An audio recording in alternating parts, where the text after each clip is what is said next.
Hello, my fellow cinematic architects, and welcome to Remake This Movie Right. We are a member of the Hollywood Outsider Network. Listen to episodes of Remake This Movie Right on Apple Podcasts, where reviews are appreciated, or your podcast app of choice, or Spotify, because we are on Spotify now. Or you can just visit the website at RemakeThisMovieRight.com. What is Remake This Movie Right? Well, it happens to be a show that takes an original film that has an actual remake in the works once in a while, figure out what still clicks and what doesn't, throws a little bit of humor at it, and then we determine exactly how Hollywood should remake it. So by the end of each and every episode in our fully featured back catalog, we have the remake ready to roll for Hollywood execs and presented to you in movie trailer form. We are here to tell Hollywood how to remake this movie right. I am your host, Aaron Peterson, and joining me today for this special episode where we're going to, it's a best of, it's season 3 finale, recap, what did you love kind of episode. And joining me for this is one of our remake hosts, Amanda Sink. Hey, hello. Hello, that's just your thing, right? I gotta do it. I haven't done it in a while. All right, and also joining us is Mr. Roboto himself, Troy Heinritz. Pleasure to be here.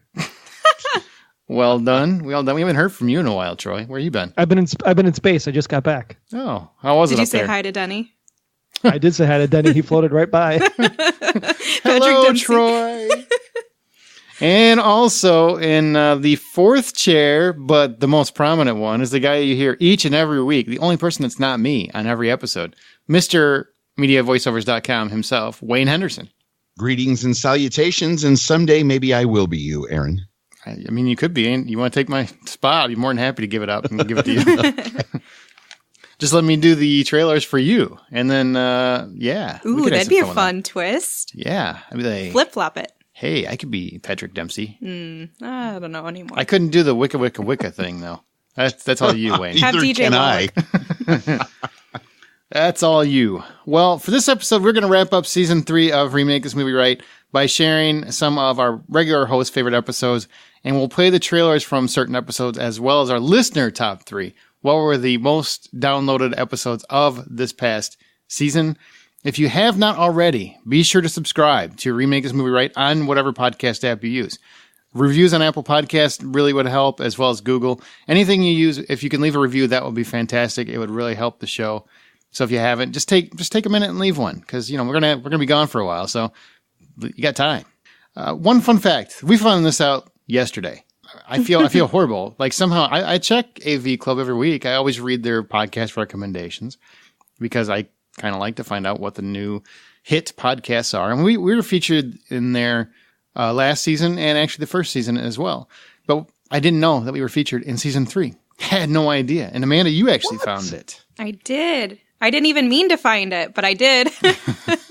Yeah, I actually Googled Remake This Movie Right AV Club, and the first thing that like you do. up, yeah. Well, I was trying to find a specific thing and just get there, but for one of the previous ones that we had been mentioned in, and all of a sudden that Flatliners popped up for AV Club, and I was like, this is strange. Mm-hmm. They even had Flatliners as their primary photo for the article, and I was like, this is really cool. I want to see what's happening here. And then I read it, and I was like, how did we not realize this whole time? It's been like a month. Totally my fault. 2 months. 2 months. 2 months. It was the end of September. Yep.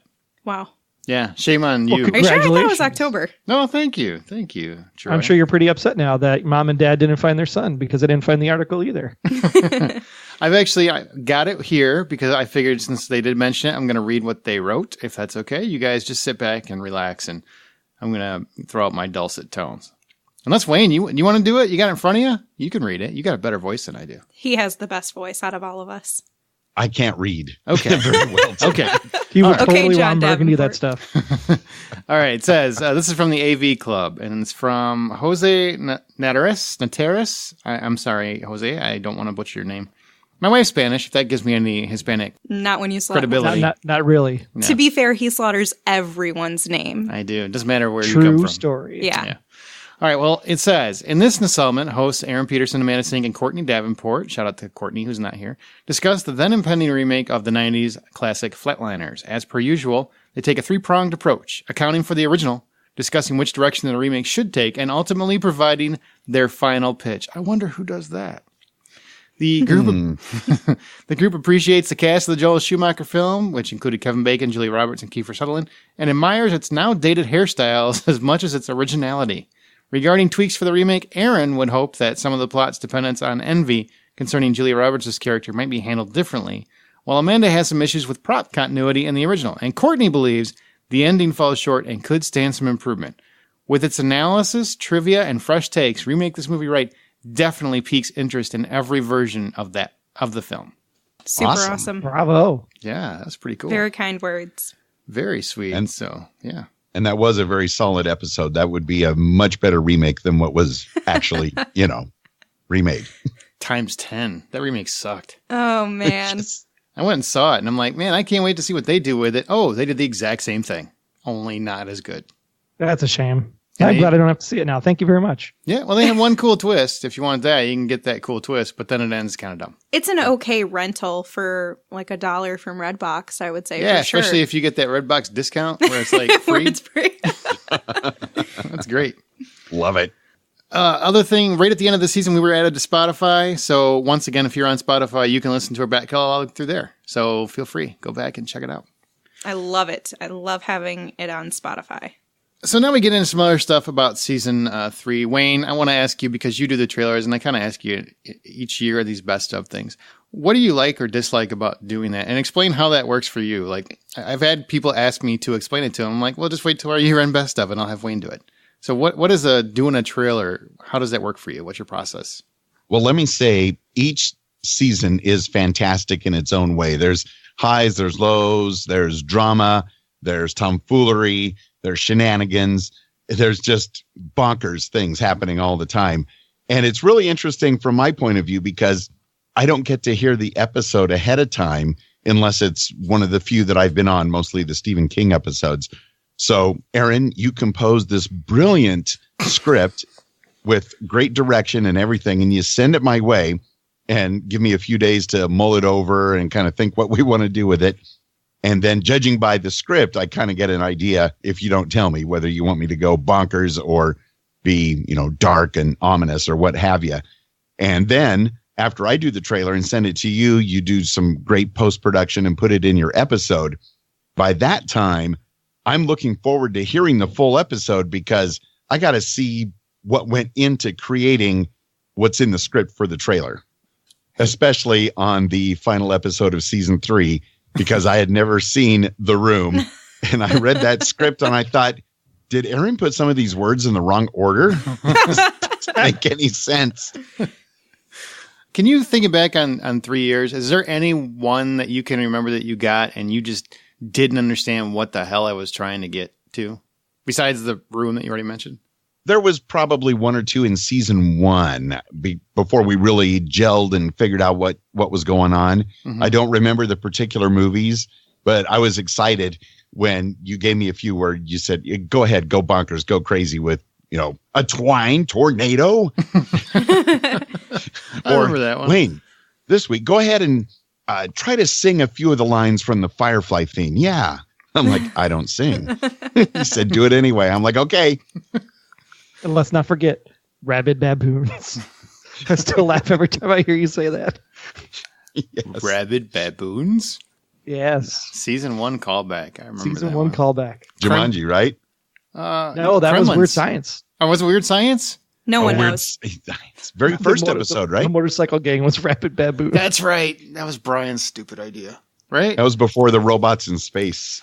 Yeah. Wayne, I'm curious, are there a lot of movies that you get the script for, the trailers, that you're not familiar with the movie? I know you did mention The Room for that, but were there any other movies, or is it pretty often the movie already, the original? I'd say it's, believe it or not, because I don't see near the amount of movies that you all do, I'd say it's about 50-50. Oh, so that makes it really interesting. But even if it's a movie that I haven't seen and I don't really have a feel for, like, I actually can't think of them off the top of my head. I can kind of remember when the movie came out and visualize what it was about. But sure. There's about half of them. I'm like, I haven't seen that, and I can't imagine what this remake's going to be, but let's go for it. Well, you really nail it. And I just started thinking about it because you had mentioned it with The Room that you hadn't seen the film. Movie, I keep calling it a film. Yeah, it's not a film. It's not a film. No, that's true. It's barely a movie. It's a long YouTube video. It might be a reel-to-reel. It's a long YouTube video. That's a perfect analogy. Yeah. Man, YouTube video meets soap opera. Wayne watched a couple clips and he's like, "Why would you watch it? I don't get it." Exactly. Because I had to get the feel for the trailer with the "Oh hi Mark." I'm like, what on earth is going on? I don't want to know. You poor soul. It's pretty sad. It's pretty sad sometimes. Troy, what about you? You kind of this season were more of a listener than an attendee because you had a ton of stuff going on. So what do you like about Remake in terms of where we are based on where we started? I really love the fact that we've gotten to a place where people have kind of crafted like full movies in season 3. I know, Courtney did that with Flatliners. Probably why it got featured. It was such a great, like, soup to nuts. The whole thing was mapped out. I think it really shows the depth and breadth of the creativity that the group of hosts have come up with, and really shows that these could potentially actually get picked up by a studio somewhere down the line. I mean, if the Room can get made for $6 million, why can't one of these get made for $6 million? I mean, there's just some really great stories here, especially in season 3. So I've really enjoyed kind of reliving some of the classics at the same time, seeing what they could be made for the future, and actually done pretty well, if I might add. Is there any that you heard where you were like, you know what, I would love to see that as a movie? And don't spoil your list or anything, but anything that you could think of? I mean, Con Air for sure. I mean, I was all about Con Uber and that. No, I'm just kidding. God, that was a fun episode, but God. I mean, obviously we'd love to see the Dark Tower movie that we wanted. That'd be one of them. Yeah. But the Stand By Me episode was great. I like that one. The 9 to 5 episode actually was really cleverly done, I thought. I mean, that is a staple classic, and I think that's something that, especially with workplace and the harassment stuff going on right now, I think there needs to be like a woman power movie. So I think that would be a great one that we could actually put off. I really enjoyed that episode, to be quite honest. So, very cool. I think he's partial to Courtney and Amanda. That's what I'm hearing. That might be. Works that for might me. Be. What about you, Wayne? Is there one that stood out like, man, I would love to see that as a movie? I really would. Most of them. To be quite honest, after I hear everybody's pitches and you narrow it down, I really want to see most of them. I thought 9 to 5 was great. Which episode was that Jason Kabasi on? You guys had a lot of great ideas on that one as well. The Fly. Yeah, that your version of The Fly, I could definitely see that. And even going back to previous seasons, your version of Twister. I want to see most of these remade. And I really think that a lot of the people that are doing the remakes out there, the ones that just come out so badly, they should just consult with y'all, because you could help avoid a lot of the plot holes. You could avoid some of the stupid drama that stupid people do in the movies, and just get to the point and make something unique for a change. And Amanda, what about you? For a particular film remake idea, I really, really enjoyed Courtney's Flatliners pitch. I thought it was really interesting. I also liked the Matrix one. I thought that was interesting. Oh, yes. That episode was pretty good. I love Zach's ideas. He's usually a little ridiculous and off. But Ooh, are you? Yeah, the owls, birds. The owls. Now we have to mention the birds too, of course. But I like seeing everybody's progression throughout the seasons and where the podcast has gone. I like that it's legitimate creative ideas from people who just enjoy watching movies. Nobody here is getting paid for this. Nobody's being obligated to sit in these chairs in front of these mics. Everyone is just genuinely enjoying their experience and trying to put the best idea out there. And I like the engagement from the community, people who want to talk about it, or they get into their own idea and they have their own pitch, or they build off a pitch that they hear. I think it's just really interesting, and it creates a really fun, engaging environment. Well, since we're at you, we'll do our first top 3 list. Because I know everybody has a format, but I'm not going to adhere to it. It's going to bounce around, because to me that creates a lot more spontaneity than just reading it by the numbers. Let's spice it up. Let's spice it up. So what is your top 3 overall? Doesn't matter if you're on it or not, just of season 3, what were your 3 favorite episodes and why? And do they involve a dungeon, a dragon, and a tavern? I'm just curious. Got to have a tavern, obviously. I actually, for the Dungeons and Dragons episode, I was not particularly interested whatsoever with and I feel bad saying that about the game, but the movie. But listening to the episode and listening to everyone together, Joe and Rob and Aaron talk about it, it makes me want to go watch this terrible movie. And it makes me want to learn more about the game. And it makes me that's another thing I love about this. So my third pick of favorite is The Matrix. I did talk a little bit about that. I enjoyed that so much. And a lot of it has to do with the involvement from everyone and the talk, but I also really loved The Matrix, and hearing you guys talk about the movie and relive it and talk about how great Keanu was and just everything about it it was fun for me. Troy, weren't you on that one? I was on that one. Yeah, it's him and Zach, right? Troy and Zach, yeah. Yeah, that's the one where Zach trumped me. I had the girl that went to work every day and jacked herself in and wanted to break away from the corporate, but Zach's idea was better. I do remember Are you that. bitter?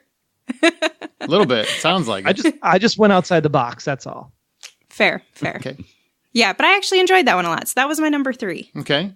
And what was number 2 then? Number 2 was Wild Wild West. Wicca Wicca. Why was that one up there? Because you're on it? No. It's actually, Angela makes it really, really fun. Recording with her is a ton of fun. But the whole movie, I love it. And I love that there is controversial opinions on it being a good movie or not. And I think we came up with a fun idea. And the trailer was amazing. Super amazing. It was great. It was really good. Yeah, yes. It was very, very clever. And then before I tell you what my number 1 is, listen to this amazing trailer from Wayne. Space, the final frontier. These are the voyages of Johnny and Lisa as they boldly go where no movie has gone before. Oh, hi, Mark. Where was I? Oh, yeah. Johnny and Lisa are taking part in a deep exploratory mission in space. Lisa is a woman living a frustrated, secretive life. After a brief brush-up with what at first seems like meteor debris, she begins experiencing visions. Are they flashes of what's to come? Is Johnny coming to kill her? Anyway, how's your sex life, Mark? Lisa becomes paranoid and orchestrates a murder in her mind. Self-defense against the inevitable. But are these visions of the future or the ravings of a lost soul? Find out as director Ben Affleck tasks Jake Gyllenhaal, Zendaya, and Patrick Dempsey with the unenviable task of remaking a film most dared never attempt. Next summer, prepare to return to a world no one thought we would dare visit again. It's time to enter The Room.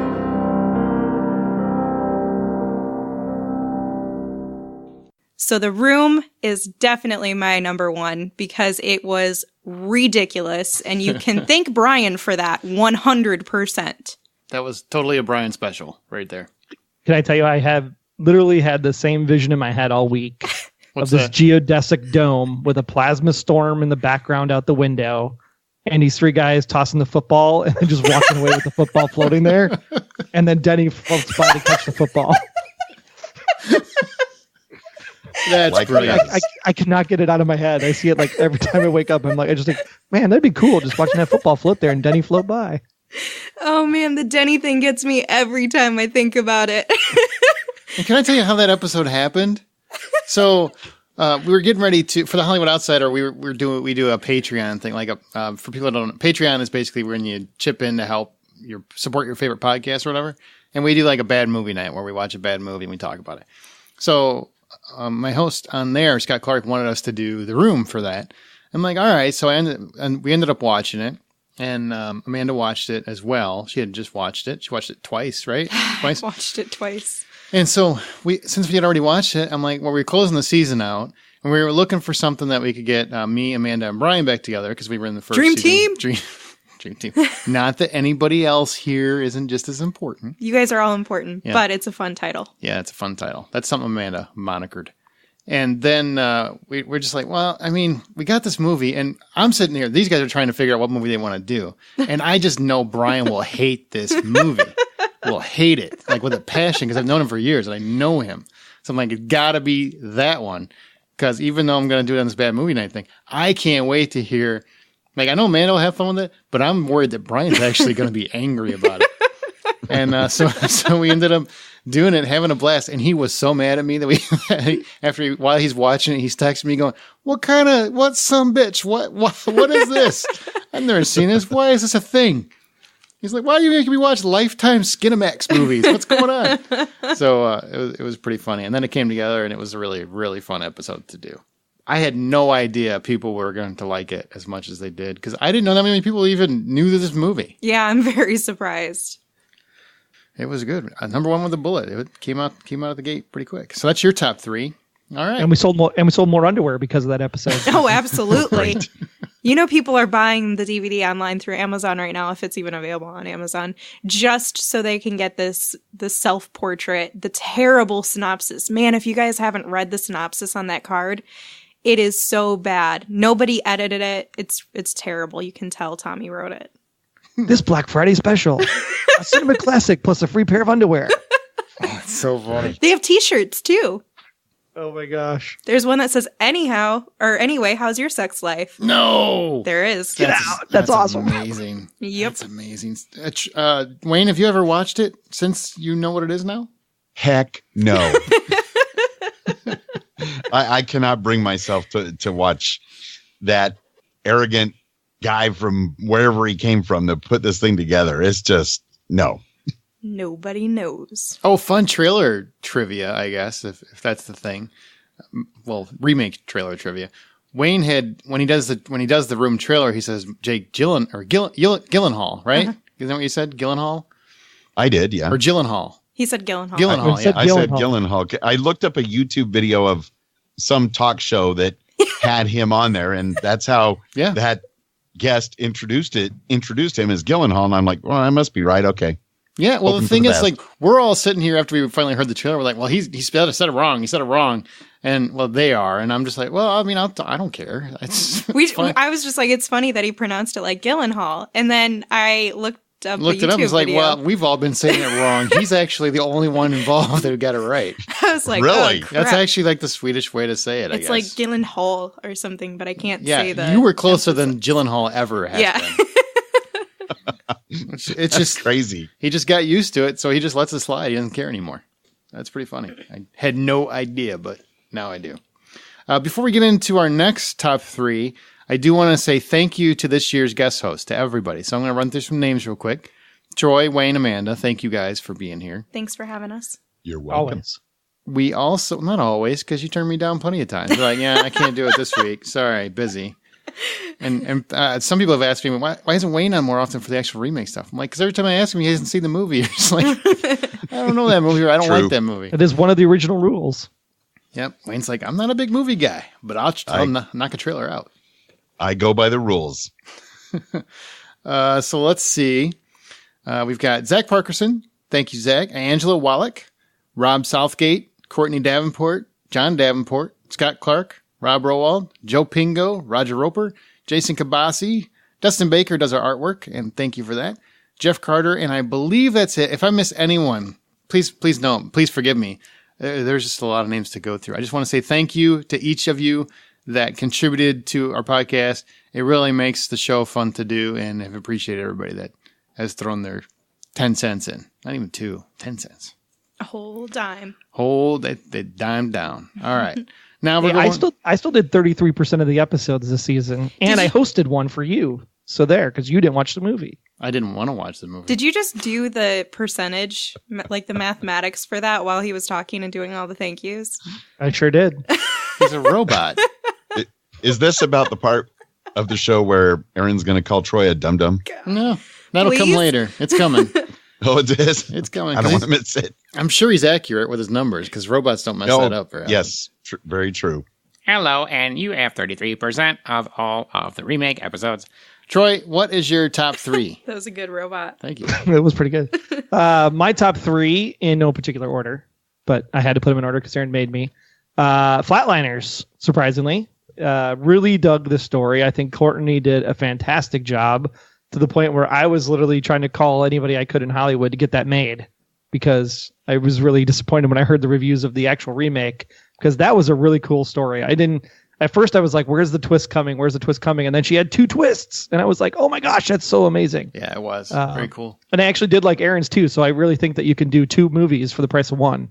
So it was really just mine you didn't like. It's what it sounds like. It's what I heard. Yeah. Wow. I guess yours was okay. It just wasn't fleshed out enough as the other 2 hang on as we were, backpedal that up. Okay. Just okay. This is how people get slapped around here, Troy. Internet slapped? I'll do it in real life. I know where he's at.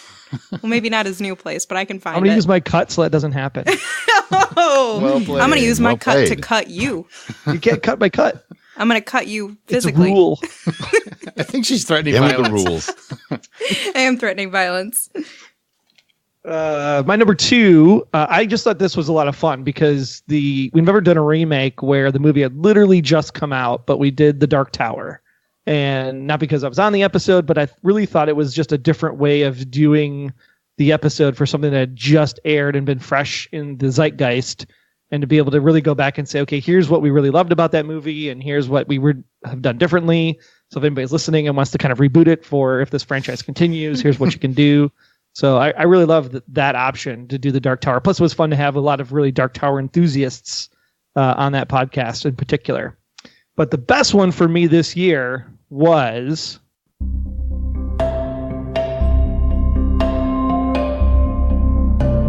Gordy is a woman with a past. Faced with the death of her childhood friend, the clock rewinds to show us simpler times. A younger life in the 80s, full of Spielberg, wonder, and endless possibilities. After the gang discover a body is hidden somewhere along the railroad tracks, these 4 pals set off on the adventure of a lifetime. Their road is paved with nostalgia, but their destination is riddled with secrets. Next summer, director Jeff Nichols and most of the cast of Stranger Things take us on a journey of a lifetime as they reimagine a cinematic classic. But this isn't your father's Stand By Me. This is Stephen King's The Body.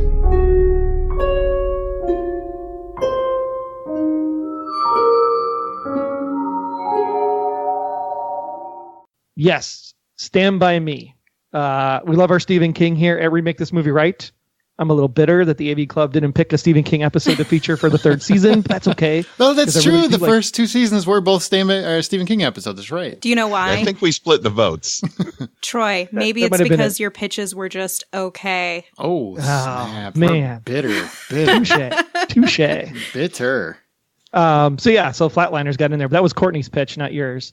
But anyway, Stand By Me, I just thought it was fun to kind of go back and actually, doing that episode, read the 60-page or 70-page The Body, and seeing how close that was actually to the original movie was pretty fantastic.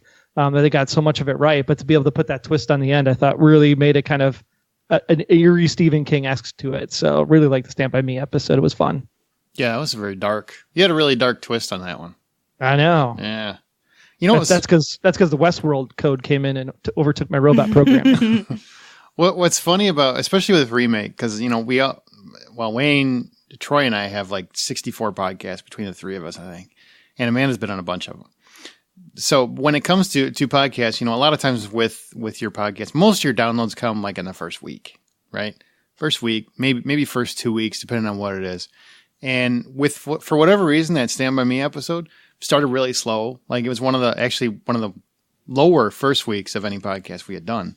And then for whatever reason, just kept going. Most of them will, they'll still trickle, still get downloads as it goes. But that one still gets quite a bit of downloads like to this day. That's awesome. Yeah. I don't know why. But it's one of those anomalies. Probably because of that creepy twist. It takes a long time to walk down those train tracks. It's a slow burn. It is a slow burn. Well, and I think what it was, because I got a lot of feedback from listeners when that came out, they didn't want to listen to it because Stand By Me is perfect. Don't remake it. It's one of those movies. I'm like, you know what? Give it a shot. Just give it a shot. That was a pretty cool remake, actually. All right. Well, now, before Wayne and I go, we are going to give you what our listeners enjoyed the most. So we're going to give you the trailers from the top 3 listener picks this year. Are you guys ready to hear? Was this picks? Because you said earlier that it was most downloaded. Oh, I'm sorry. It was based on most downloads. Yes, I'm sorry. Okay. Not listener picks.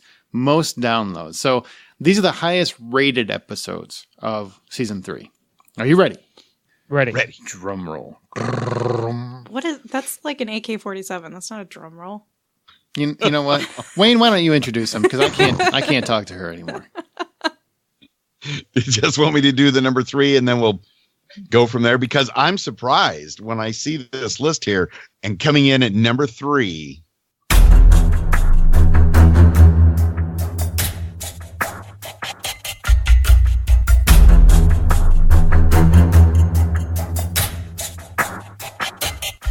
At this very moment, the most dangerous prisoners in history are boarding a plane. Their destination, a direct transport to New York City prison. But this is no ordinary flight. No, these convicts have a plan.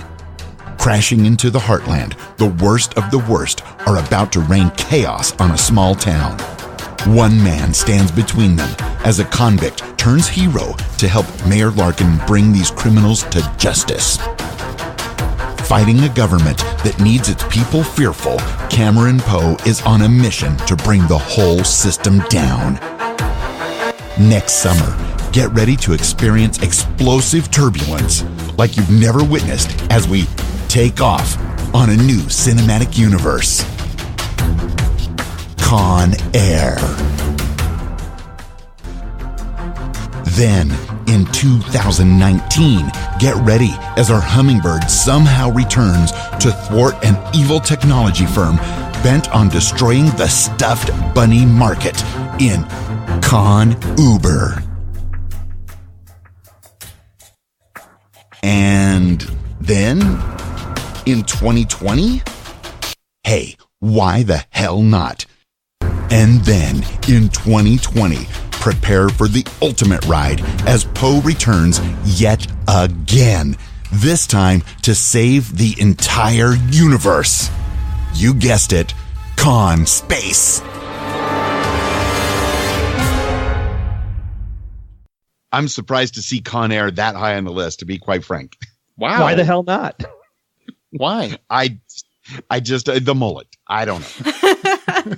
And continuing on with the listener top 3 most downloaded episodes from season 3, coming in at number 2, the perennial favorite. Check this out.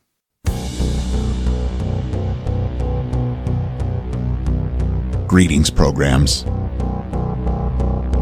You might have figured out by now the world you believe is your reality is not. You have been deceived and your world has been consumed by the Master Control program. This MCP is rebooting mankind in its own image. The programs you see before you are not your friends. They are nothing more than digital signatures. You have each been celebrating your own false deity. My name is Kevin Flynn. This is my final warning to MCP. I'm coming for you. When we meet, you'll know me only as Tron.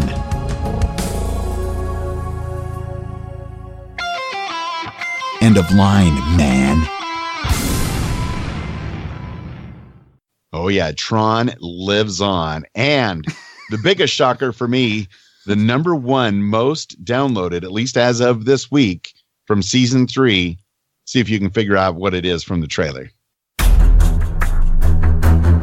Under the cover of shadows, the Court of Owls has emerged with plans to destroy Gotham. A secret organization whose pull has stretched generations, the court has aligned with every facet of power in the city. Even the world's greatest detective is caught unaware at just how far their power reaches. As Bruce Wayne seeks to rebuild his dying Gotham, the court's underground Talon army seeks to silence him. Unfortunately for the Court of Owls, this is one billionaire playboy you should never have put on the defensive. Coming next summer. Grab your cowl and get in line for Ben Affleck's return to the iconic DC role, joined by classic villains including Black Mask and Hugo Strange. He is Gotham City's Dark Knight. He is the hero they deserve. He is the Batman. The Batman. The Batman. Yeah. The Batman. Wow. Surprised? Shocked? A little bit. Well, people like Batman, man. Yeah, they like to leave it alone. No, they don't. They've got about 14 different Batman. Why'd you say that name? No, don't do it. We can all do our own Batman Don't trailer say before we Martha. leave. Martha! Why did you say that Blow out name? our voices. You know, we got a lot of, well, not a lot, but there's several emails saying, you know, you guys did that Dark Tower thing. Why don't you remake Justice League right? I'm like, oh, snap. Whoa. I'm like, Challenge? Maybe accept it. I am a big fan of Justice League, so I was fine with it, so I wasn't going to do it. Boom. Yeah, I'm cool with it. People are so Haters. mean. People are mean. Sipping on that haterade. People are mean. All right, so now we're going into my top three and Wayne's top three. Before we get there, I want to ask everybody kind of one more thing, and kind of general discussion-ish, is when you're preparing, you guys as hosts, when you're preparing for an episode, take me through, like, Troy, take me through how you prepare to do a remake episode. What do you do? I sit down on my couch. I pop in the movie because it's usually something from the 1960s that Aaron makes me watch. And I curse his name loudly as much as possible for making me sit through it. But no, I thoroughly enjoy. Sometimes I've even actually bought the movie itself just because I'm like, it's just easier just to buy it, own it. I will not buy the room, Scott Clark, but I will be more than happy to put in some cash to relive some of these classics and then just sit down, watch the movie once, and then kind of go back through and just pick out some of the key highlights because you remember where the VHS markings are after you watched it a second time, and then just jot down some notes and find some quippy things, and hopefully it just all kind of comes together. But really, it's trying to figure out a way that story and character are the forefront of anything that I do, particularly because I love character-driven stuff. Lost, is a big thing in my life. I love like Parenthood, Friday Night Lights, where it's these deep character, interconnected, emotional type things. So I usually try to go for a character-based angle and seeing if I could get a better story out of it, rather than just always the MacGuffin or the easy twist kind of stuff that you would see in normal movies. So I try to go for the longer character play. What about you, Wayne? How do you prepare? Well, I'm always worried that I'm going to miss the deadline. So the first thing I do is, if it's one that there's a book that's been written, even though I don't want to just borrow ideas from the book, I want to know the whole story. And since a lot of the episodes I've been on, and maybe even all of them, have been Stephen King, I know there's the story to read. So I get right on that. And then as soon as I'm done, I watch the movie. I don't wait too long because I want to soak in the original and then have plenty of time before we meet to record to mull it over and try to come up with some ideas, because competing with the ideas that you and Troy come up with is a tall order. So I try to give myself as much time as possible. And like Troy said, make notes and try to come up with maybe a unique and different angle to try to make it better, or try to make the remake fit with the latest generation. If it's something like Stand By Me, like you said, it's just about a perfect movie, but for newer audiences, they may not be able to relate with that time period as much. So move it up a few decades or something like that, or change the location. And then I just hope for the best. You at least get to save yourself some time, though, since you always have the same director lined up. So that's always a good thing. Except for in the last two, I branched out. Give the man I was some just credit. hoping one of these days somebody would go with the M. Night Shyamalan. But now, after watching The Leftovers, I'm all about Damon Lindelof. That's right.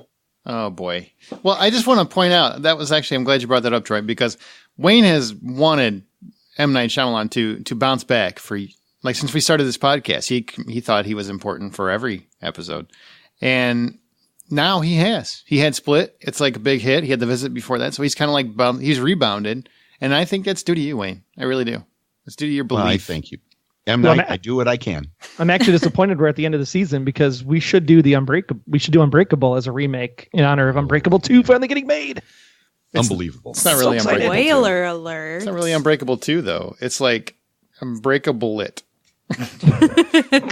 It's a combo platter. Amanda, what about you? What do you do to prepare? Anything? Well, what do you mean anything? Well, I don't know. Insinuating I don't Trust me. prepare. You brought up Zach, and sometimes I think he just shows up. So it really depends. I like to watch the movie the night before, preferably, because I like to have it very fresh in my mind, kind of like what Wayne was saying. And I will put in the movie, I will get some paper and a pen ready, and I'll take notes over things from the wonderful format that you have provided to all of us and put some hard work and effort into. Money is in your account. Thank you. Cha-ching. It was a penny, but It's Bitcoin. He probably reversed the transaction too. But I use the format that you have provided to us because I want to make sure that I'm getting all of the information and the notes that I need to. I take down notes of things that I cannot stand, things that I really like, things that just don't make sense, flatliners. And I try to come up with something that's a little bit different. Now, each story that I try to come up with depends on the movie. Sometimes I'll try to branch out a little bit more like I did with The Room and create something very different, just more loosely based on the movie. But sometimes I'll try to just take a piece that I felt was missing from the movie and create something out of that. So my story just kind of depends on that. And when I search for casting or directing, it's all based off of the story that I've created. So whatever I have imagined in my mind for the story to be, I will try to find somebody that represents what I have envisioned for that story, who would best basically get that out there, who would best represent that for me. So that's kind of how I get that process done. And then usually there's somebody like Brian who brings in space, and that happens to my stories. But yeah, the format helps a lot. I don't think people realize that if you haven't been in podcasting or if you're new to podcasting, how much a format can really help you and help the audience to follow along and keep that consistency. Mm-hmm. But that's actually my favorite tool, is using the format and then taking my notes from that. And the CW. Ha ha ha. I do know who Phoebe Tonkin is, by the way. Do you? And I totally agree with you. She was awesome in Secret Circle. Yeah, she's good. Wayne and I are over here like, what the hell are you talking about? We don't know. I know a lot of people have a lot of hate for the CW, but if you watch her in the originals, not Vampire Diaries, the originals is much more adult. She is a much more adult actress. She's grown. I don't have hate for that channel. There's a couple of cool shows in there, but they should just call it Vampires and Capes. That would work. Yeah, that's pretty accurate. Pretty much the network. I kind of like it. Do not discount the 100 like that, please. Well, I said there's a couple other shows. I mean, I like that. Don't get me started. It's really Vampires. The 100 is awesome. No, the 100 makes Under the Dome look like high art. You shut your mouth. Throw down. Fight. I got $10 on Wayne. Oh, no. When Under the Dome comes back now, I'm going to make you redo that podcast because you said that. I'll do it. As long as I don't have to watch the 100 ever again. Oh my gosh. Wow. All right. You really hate it that much? I really do. Remake that TV show right. Now there's an idea. That's really, really funny. That's really funny. Okay. Well, now it's time for my top 3, and then we're going to do Wayne's. So my top 3 of 2017, season 3. Number 3 is Wild Wild West. And Wicca. why I love that is because I love the movie and I love talking about the movie. Yeah. And even though everybody in the world wants it remade and they trash the original, I don't know what they were watching because I have a lot of fun with it. It's one of those movies where it's like Con Air. You can't tell me it's a bad movie. I have too much fun watching it. So how is it a bad movie if I enjoy myself when I'm watching it? I don't understand. That's one of those movies. And we also came up with a movie that I thought was really good. Like, I really want to see that Wild Wild West movie. And then there's a trailer, which is even better than the idea, because you got Wayne debating whether he should rap in it. And I think it's great. I think it came out. The whole episode was a lot of fun to make. And sometimes when you make them, I can always tell if an episode's going to be more jovial or more serious. And either one is fine. But that one, you know, when you're just having a great time, you're smiling the whole time, you just know it's going to be fun for other people to hear. And sometimes that's infectious for people. And I like that. I like that about podcasting. So that was a very cool one for me in that respect. I definitely attribute a lot of that to Angela. She has a very uplifting and cheerful vibe that rubs off on people. And her DJ Wallach Wicca Wicca is supreme. Like, we should have a Wicca Wicca off between Wayne and Angela. That's what I want. Nobody needs that. I do. A wrap off. A wrap Next off. season's theme music. Yes. There you go, I'm Wayne. doomed. Get ready, Wayne. Number 2, and this is a little more deeper. So when I started the podcast, when I originally started Remake This Movie Right, there was one thing I wanted to do because I have 2 of my closest friends, Rob and Joe. They're both very, very smart and articulate guys. Probably a little too smart because some of them, Rob will tell you how smart he is most of the time. But they're wonderful guys. And they both were very involved in Dungeons and Dragons. And they had taken me to play watch them play games a couple times. And I'm just like, I do not understand any of this.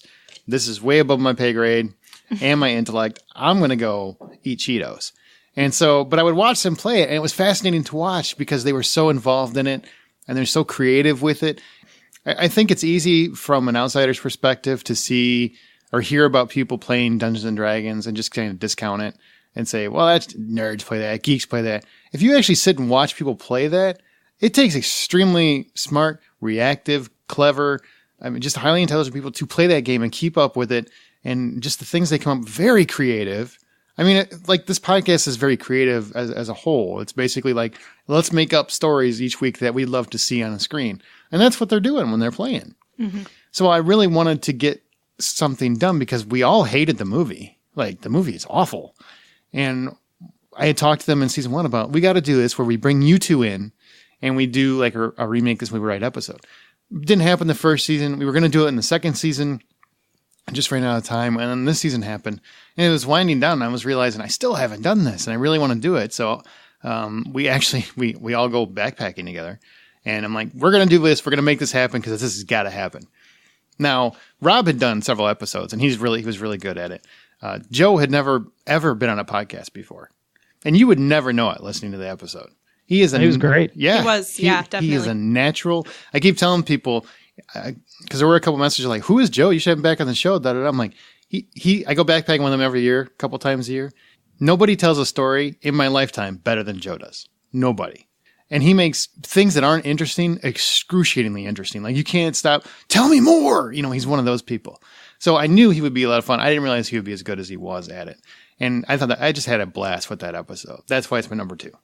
I totally agree. I loved that episode, and I'm not even familiar that much with the property, but like you were talking about, Joe is very infectious to listen to as a storyteller, and Rob is just intelligent, so it's just kind of fun to listen to someone that smart. Of course, you're intelligent too, Aaron, so don't feel like you're left out. I'm just okay, right? Just okay? Yeah, me and you, we're the okay ones. You and I should probably fix that. Man. Well, I mean, even after that episode, they were explaining the movie so well that I've never seen Dungeons and Dragons myself, but I actually think The Room might be a better movie based on how you guys were describing Dungeons and Dragons. Ooh, yay. All right. So you guys ready for my number 1? Yeah. Okay. Here is the trailer for my number 1.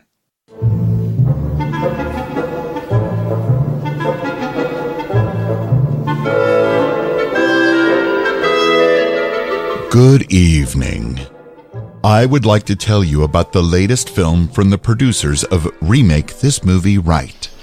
It's about the birds and their age-long relationship with man.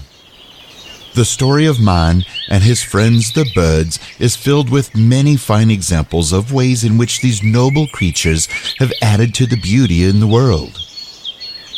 Plucking feathers out for a stylish new hat, or even Thanksgiving dinner, for example.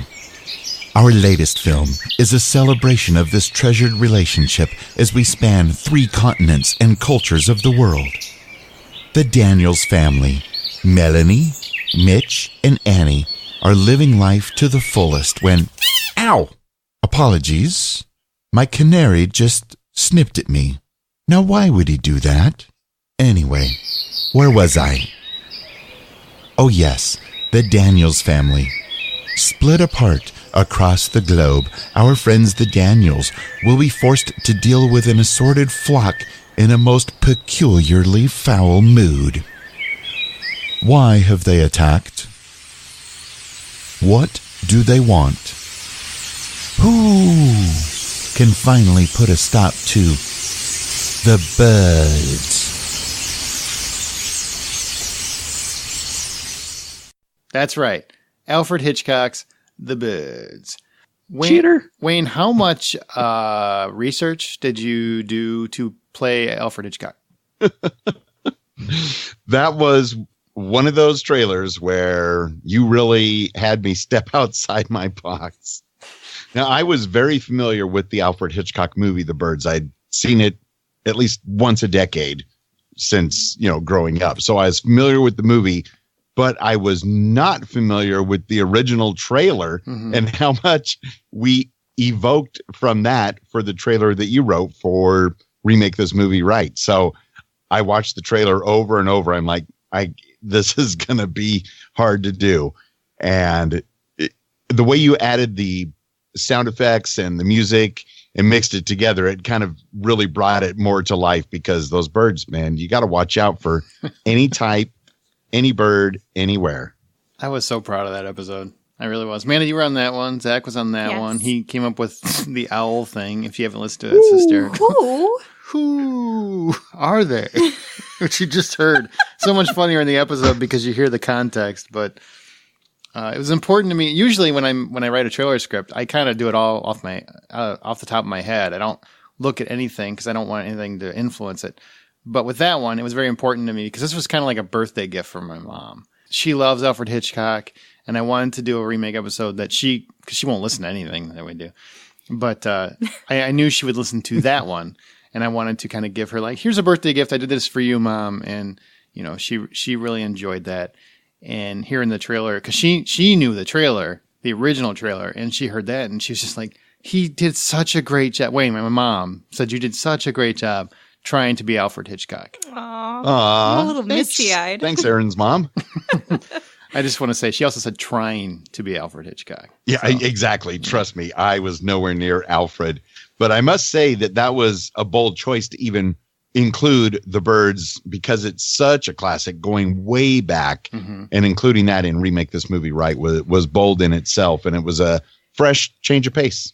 And you really did so awesome with that trailer. I want you to know. We're just going to keep patting each other on the back. No, that's actually one of my favorite trailers that he's done out of all the seasons is The Birds. It was really cool. Because he stepped out of his comfort zone. Yeah. Way out. Way out. I really didn't think he'd do it. I think that's the trailer I spent the most time on. In 3 years? As well. Yeah, I think so. Really? Wow. He probably took a plane train. Independence Day was my favorite, and that one and Birds actually trumped Independence Day. So really, yeah, he did really well with the Independence Day speech. I like that one. Last season, that was good. My daughter listens to it all the time. Does she really? Yeah, she gets inspired. That was another one that was way outside my comfort zone. That one might have been almost as much time as The Birds. That I had almost forgot about channeling the president.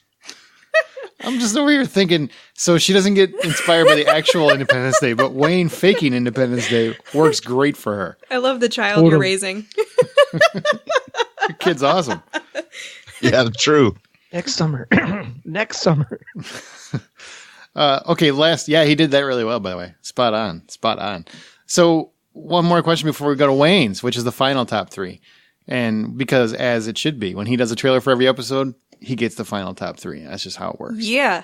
My final big question is, now that you guys you've all done several episodes, you've listened to many episodes, do you ever wonder, why is it so hard for Hollywood to get this right? All the time. Yes, all the time. Just like Troy. I wondered it before I started doing the podcast, but yeah, definitely started questioning it some more afterwards. Sometimes I even wonder how Hollywood got it so wrong the first time. Doesn't it seem? It seems pretty easy when we can do it in an hour and come up with a pretty good premise. And you see some remakes and you're like, wow, you didn't put any thought into that at all. At all. No, it's... I could never watch Starship Troopers the same way now, knowing how racially insensitive it is, because I never looked at it that way before. That's an interesting point.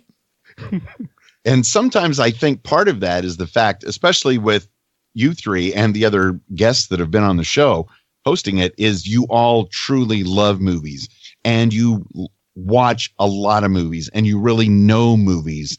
And sometimes I think some of the people that make some of these films in Hollywood just don't know.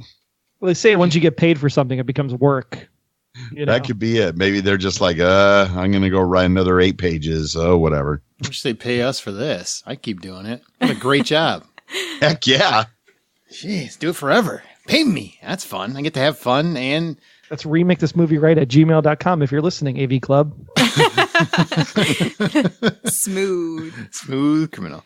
All right, so now we're on to Wayne. Wayne, why don't you introduce and tell us your 3 favorite trailers that you did this year, that you enjoyed this year, however you decided your top 3, and tell us why they're your pick. All right. Well, let's do it in that order then. Number 3, this was a lot of fun. Here's the trailer, and then I'll talk a little bit about it.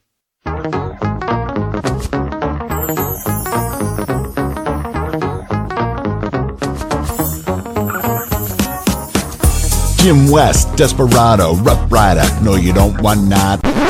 Wait, what? Oh, you guys want it played straight? But my rapping skills from the Men in Black episode. There was a riot? I gotcha. Not a problem. Let's try this again then.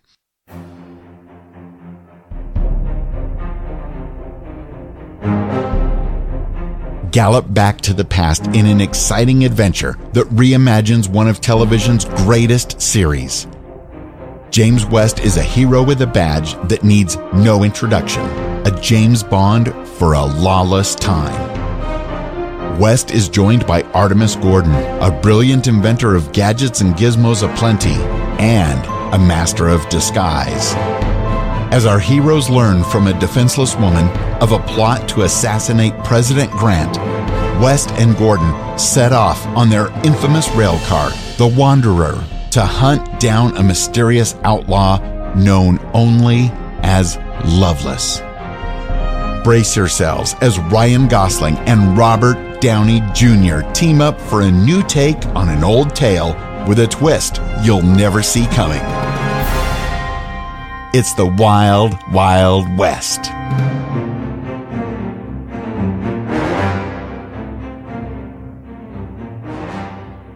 Wiki, wiki, wiki, Wild, Wild West. When I stroll into the Wild, Wild West. What? Again, Aaron having me go outside my comfort zone. And after what happened with the Men in Black trailer, he's like, I want you to channel Will Smith again. It worked. It worked great. I had so much fun doing that trailer because the way you had it scripted out and talking about the studio booth and bringing back the memories of the Men in Black and just the whole thing. Just that was a ton of fun. And that's one of the ones I was most excited after I sent you my dry voice recording of the trailer. I'm like, I can't wait to hear what Aaron does with this to add the music, the effects, the ambiance and everything. And I was not let down at all with Wild Wild West. Oof. Trust me, some of those trailers I really worry about. And I'll make sure to throw it out there to Wayne or Troy or Amanda, somebody, and say, listen to this real quick. Tell me if this sucks. Because every once in a while you get it wrong. I get it wrong. And I got to redo it a little bit. So it's nice when they that was a great one. I love that one. Okay. And then coming in at number 2, little Stephen King.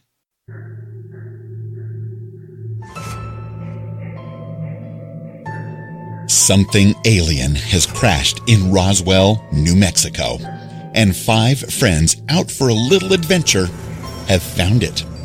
One friend, the mentally impaired Duddits, soon finds himself dominated by an unseen force. As the other boys work together to tear Duddits away, they come to each possess specific abilities. As time often does, weeks turn to years, years turn to decades, and life begins to get in the way. After a tragic car accident almost snuffs the life out from Jonesy, and with Duddits ailing in a facility in Maine that resides at 19 Maple Lane, Henry, Jonesy, Pete, and Beeve decide to visit their friend one last time and complete their trip with a hunting retreat at their favorite cabin. Unfortunately, they are not alone. Their past returns to haunt them as our gang comes face to face with Mr. Gray, an alien threat with a singular mission: to destroy the human race. Next summer, 5 friends will reunite to prove that no power in the universe can defeat true friendship. Prepare yourself as Damon Lindelof. Yes! Excuse me. As Damon Lindelof creates new life from the Stephen King bestseller. Only, unlike the original film, this time he does it with his mouth. This is Stephen King's Dreamcatcher.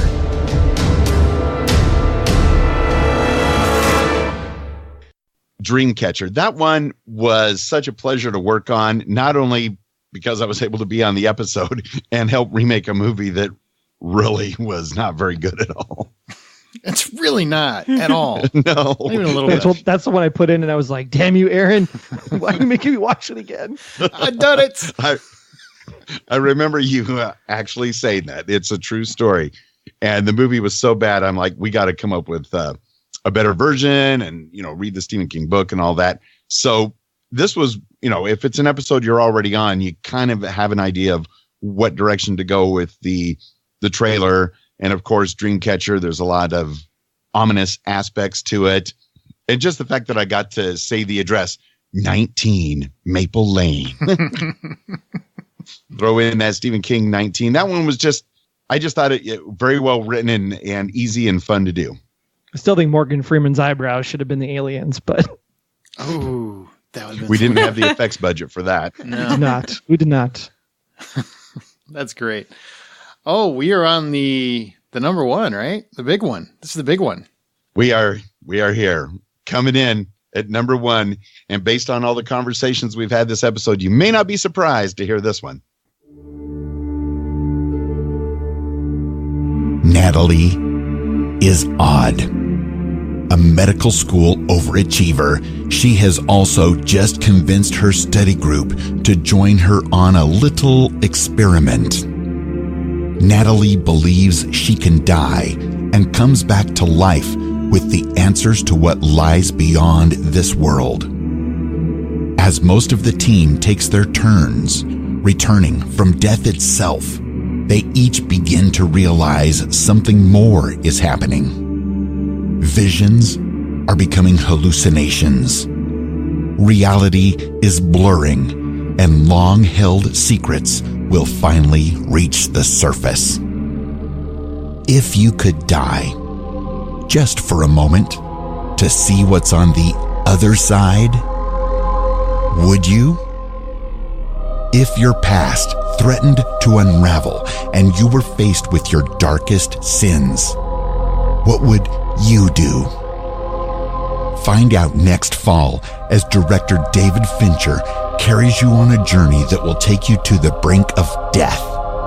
And whether you want to return or not, well, that's up to you. Because this is Flatliners. That's right, Flatliners, a movie I had never seen, but I enjoyed the episode and I enjoyed doing the trailer and knowing that we were nearing the end of season 3 of Remake This Movie Right, and this one was going to be dark and ominous and kind of spooky. I really wanted to bring it and make it as good as possible because I knew I might not have another ominous trailer to record for quite some time, depending on when season 4 may happen. Mm-hmm. So that one was just a well-written trailer, and I was able to really channel the dark, ominous things. And then again, it was one of those where I couldn't wait to hear how you added the music, and I wanted to hear the backstory, how you came up with this script for the final pitch and Flatliners. That was a pleasure to work on. Really proud of that trailer. Thanks for that script, Aaron, and having me do all these trailers for Remake This Movie Right. And now it's featured on the internet. Oh, yeah, that's a win-win. Yeah. Thanks, AV Club. It's all over the webs. It's all over the internets. And if it wasn't for Amanda, series of tubes. we wouldn't even know. It is a series of tubes. That's true. Yeah. Is that harder to do for you when you don't know anything about the movie? Is that harder to do? not when you give me an idea whether it's going to be mostly ominous or really dark and spooky, or feel free to just go crazy when I get that direction from you, to feel free to go crazy, like on The Room. That was definitely crazy, but I tried my best to go wacky. Sometimes I worry. I hope I brought the right direction on it, but then when I hear the episode, it usually works. Yeah. So thanks for giving me direction. Otherwise, sometimes if I read the script with no direction, I might think it's something where it's totally bonkers. And then I'm like, oh, they were going for serious. Oops. The trailers always end up working out, though. Even if it is something really, really funny, it turns out perfect for the episode. I find that the trailers are my favorite part of the entire episodes. Oh, yeah. Of all the episodes. It's, I think, everybody's favorite part that I've talked to. It's like a staple of. It is. Yeah. It wouldn't be the same without it. You are the glue that holds it together, Wayne. How is that glue? Oh, I love sound effects like that. That's Star Wars bondage. Well, again, with Aaron writing the script and then doing all the post-production on it to add the exact music and feel that he wants, that really helps bring it together. Otherwise, I don't know how it would work in the episode. It'd just be Wayne talking. I'm telling you, they are fantastic to hear when it's just Wayne before there's anything added, especially like stuff like The Room where he's acting ridiculous. I should just release all those. Oh, man. Just Wayne talking. Here you go. Here's our final remake episode is every Wayne trailer with just Wayne, no music. Oh, dry voice Wayne. No. Yeah. If you want to hear some of that, you can always listen to the Packers Fan Podcast. Even Amanda's been on that show now. There's one unreleased trailer, and I thought, Go Bears. I got to hear what Aaron's going to do with this one. And I just think you thought I didn't fit the description. Which one was that? You were trying to have me go for a British accent. Oh, and I admit that I have no talent at doing a British accent. Oh, that was. And then when you heard my British UK version of Dungeons and Dragons, you said it sounded more like a drunk leprechaun. I was trying to maybe I can make. Well, I got some of it in there. Some of it's in that trailer. I use a combination of it. Oh, yeah, I heard the accent. The beginning and the end. And then in the middle, you went with, let's go with U.S. Wayne. U.S. Wayne worked a little better for that. Yeah. We've got some listener thoughts on season 3, so I wanted to share those. People that wrote in our Facebook group for a little. Andrew Jeeves, I love this season. Especially loved the Batman, Blade. Well, Blade was last season. Escape from New York, Hellboy, Transformers, Matrix, and Con Air episodes. I would like to see if you guys can try. Was Amanda on any of those? I was on Blade.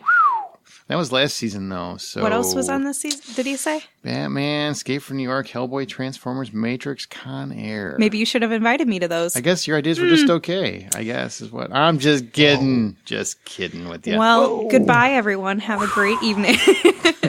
I would like to see if you guys can try and do a Princess Bride remake, if you think it can be done, and a Fletch remake in a future episode. Good ideas. And I think I promised somebody Princess Bride at some point. I think it was Craig Schermerhorn, if I remember correctly.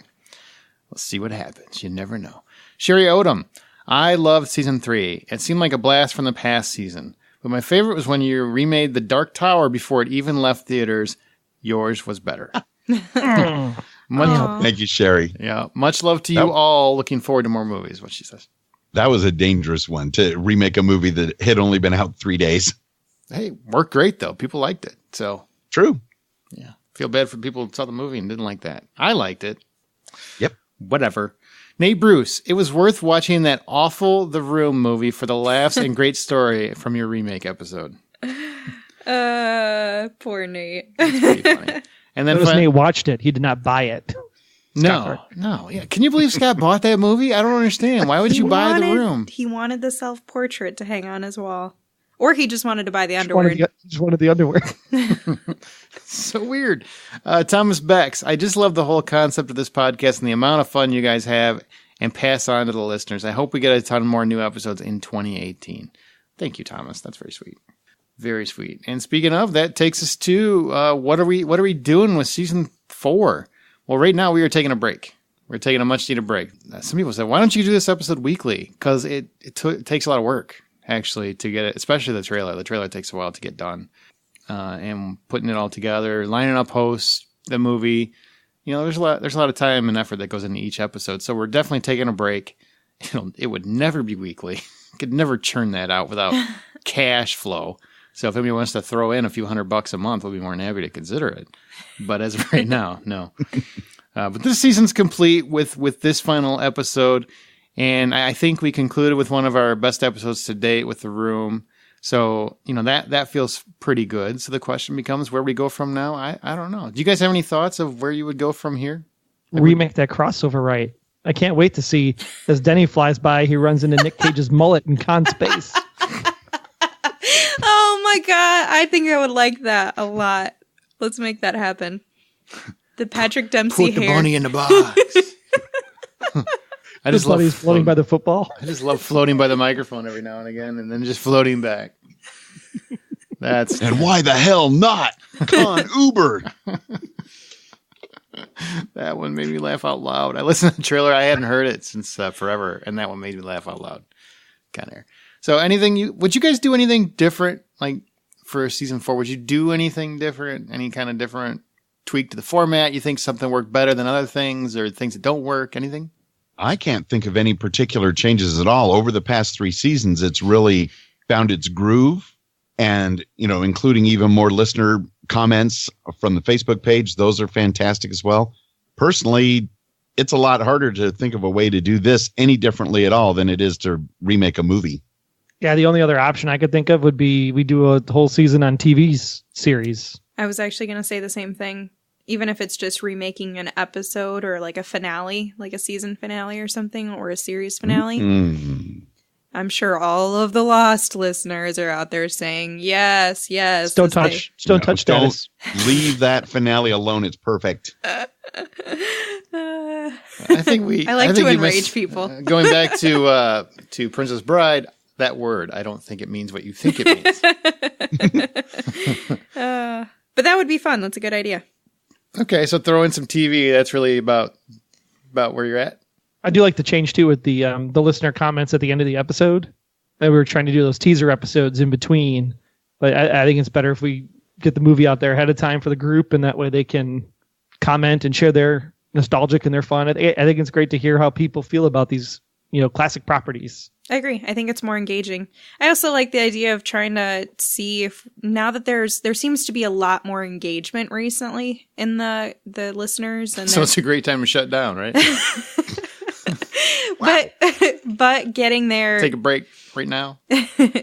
Getting their input as to what they would like to see. I feel like at this right now we're getting a lot of engagement where people are wanting to interact and make their comments, and they're finding. I feel like there's a lot more groove. Everybody's like Stella got her groove back. Remake This Movie Right got its groove back. Man, you're really trying hard to make that work, right? I did try really hard and I failed. It's all right. That's why all my ideas are okay. Amanda. Yeah, they're just okay. Like yours, all of yours that have never made the AV Club. Oh, he was in there? That was a while gone. Sorry. It's a while gone, so it doesn't count anymore? Nope. You got to stay recent, my friend. Ouch. Let's be clear. The way they're doing the It movies is very close to our idea. So True that. That is true. So then they owe you dollars. Go get it, son. True that. That's a good point. Why didn't we sue?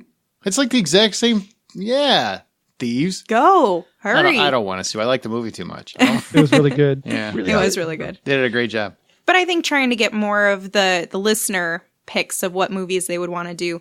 I like that we still offer kind of suggestions to them, but I think if we could get maybe a listener who has, and if we incorporated their pitch at the end, I feel like that was kind of one of the original thoughts, was having listener pitches at the end of it. Mm-hmm. And I know we don't get those as often, but I think if maybe they picked the movie and had their own pitch for it or something, that could create more engagement. Right. An all listener sponsored season. Hey, now that's something. I like that. I like that idea. Okay, well, we'll see what happens. If you have not subscribed, be sure to subscribe, so that way the next episode that hits this feed, you will be alerted to it. So you don't miss it or anything like that. So if you're not subscribed to Remake This Movie Right, be sure you hit subscribe in whatever podcast app you use. Also, I am working on a new podcast with 2 hosts from Remake, so that should be coming soon, and you'll be notified in this feed when it arrives. We'll drop like a little preview to give you a hint to what it's coming. I'm not going to tell you the name or anything because I don't want to jinx it. No jinxies, no takes backs or whatever. So just keep an eye on the feed. It'll pop up in the feed at some point and give you some tip that it's coming. But I think that'll be a lot of fun, and it's along the same lines in terms of its creativity and hopefully a lot of laughs as well, but not movie focused. And I'm sure you'd probably post it in the Facebook group as well, so that way people could find the feed. Of course. So, but stay subscribed, and we'll keep you updated as soon as we know exactly what's going on going forward, and season 4, whatever's coming up, we'll be sure to let you know in this feed. So make sure you subscribe. And before we close out, I do want to give one more trailer before we head out of here. Because I went through all the episodes, and since I put my life and soul into this podcast, I kind of thought, you know what? What is the one idea of all these ideas this season? What is the one idea I most want to see come to life? And longtime fans of The Hollywood Outsider or Remake will probably know what this is going to be, but I want everybody to hear anyway. Of all the episodes, this is the one I would most like to see become a reality.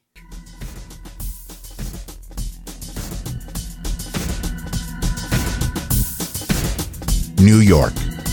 In the past, this city was home to the most powerful people in the world. In the not-too-distant future, it's a maximum security prison holding back the worst among us. And the United States police force has everything under control. Everything, that is, until our president is brought down inside New York. Only one man can get him out. The most dangerous man in America. Later this year, join him for a 3-season television event as Frank Grillo straps on the eye patch and heads into a city no one has ever left alive. First, he'll break the president out, and then he's going to bring him down. His name is Pliskin, but you can call him Snake. This is Escape from New York.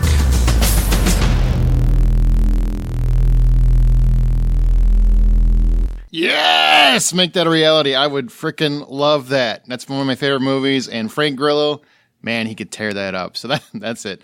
Before we get out of here, let's get one more plug for the boys that are here. Wayne, tell people where they can find you in your illustrious voice. You can find me at mediavoiceovers.com if you need a voice for your own podcast intro or outro, or if you have a book you've written and you would like me to narrate it, I'd be glad to work with you. You can also find Troy and I on the Packers Fan Podcast. It's the show devoted to your 13-time NFL champion Green Bay Packers at PackersFanPodcast.com. Boo, go Bears. Oh, wow. Wow. Hashtag run the table. That plug was doing great, and Amanda just ruined it. Sorry. I'm talking to all Packers fans right now. Oh, and you guys have something else coming up, right? Castle Rock. Yes? If it ever gets an air date. Okay. That's the thing we're waiting on. Stephen King's Castle Rock coming to Hulu. Just waiting to find out when it's going to happen. Of course it's Stephen King. Yeah, well, that's why I thought it's important to mention. A lot of people love hearing you guys talk about Stephen King, so you'll be doing like a Castle Rock podcast, so keep an eye on that. I seriously thought in my head, though, what's Castle Rock? And then I was like, it's probably something Stephen King. And it was. You guys are like the Stephen King followers. Yeah, they like their King. Impressive. They like their King. Troy, where can people find you? I know where you can find you. You can find me someday talking about Westworld, because that'll be coming back in 2018. Yes, it will. Make sure you subscribe to BeyondWestworldPodcast.com.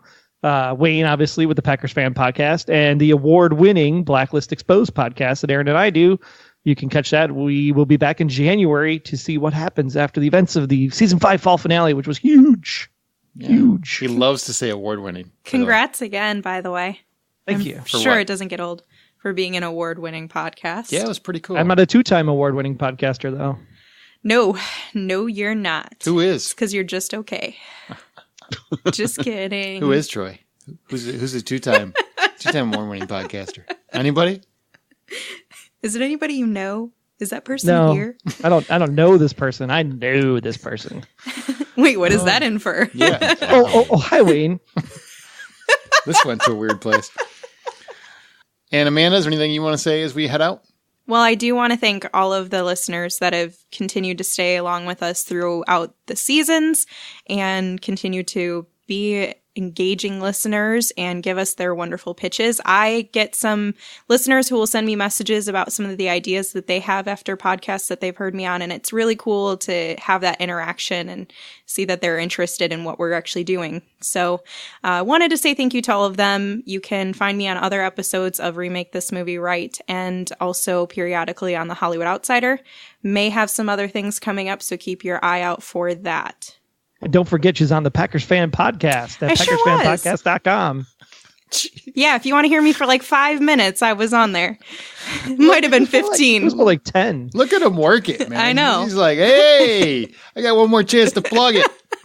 Let me use your plug to plug mine. Oh, that sounded dirty. That was episode Packers Fan Podcast 140. Oh, shut up. Oh my God. 140. Shut up. I love it. You are shameless. Shameless. Oh, man. And yeah, check out the Blacklist Exposed. It's a lot of fun, and it's award-winning. So there you go. I also do The Hollywood Outsider.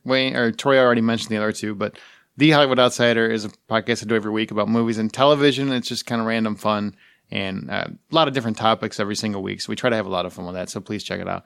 It's also an award-winning movie and television podcast. It is. It's almost like I have two of these things. Huh? Could be. I should retire, Wayne. What do you think? Should I go out this year? Should be my last year ever. You need the trifecta.